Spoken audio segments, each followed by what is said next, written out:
አቤት አባትና ልጅ አቤት አባትና ልጅ እንዴት እንደሚያምሩ እንግዲህ በዋና አቤት አቤት አቤት ኦ ማይ ጋድ ኦ ማይ ጉድነስ አቤት ልዑል የኔ አባት።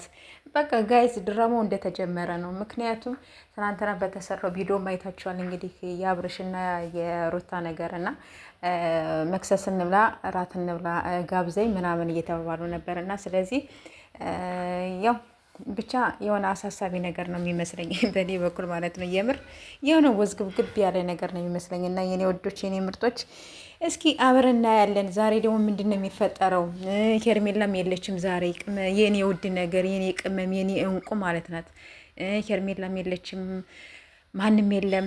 እንግዲህ እስቲ ፈጣሪ አምላኬ እንግዲህ ከእናንተ ጋር ይሁን ነው የምለው። ሌላ ምንም ምለው ነገር የለኝም የኔ ውዶች የኔ ምርጦች እና በዚህ መልኩ እንግዲህ ኳ ብትን ብሎ እንግዲህ የኔ ልውድ የኔ አባት ማለት ነው። እንዴት እንደማረ ደግሞ የምር ፈጣሪ ጠብቀ ካይን ያውጣ ብያለሁኝ። የኔ አባት ደግሞ የወጁን እንደዚህ ንክስ የሚያደርገው ነገርስ የኔ ውድ ነገር ፈጣሪ አምላኬ ይጠብቅህ ያሳድግላችሁ ነው የምለው። ሌላ ምንም ነገር ምለው ነገር የለኝም እና በዚህ መልኩ ፏ በትን ብሎ መጥቷል። ሁሌ የሚመርባችሁ የኔ ወዶች የኔ ምርጦች ስትገቡ ደግሞ በላይክ ግቡ ፕሊዝ ፕሊዝ አበረታቱኝ። በላይክ ግቡ እሺ የኔ ወዶች የኔ ምርጦች።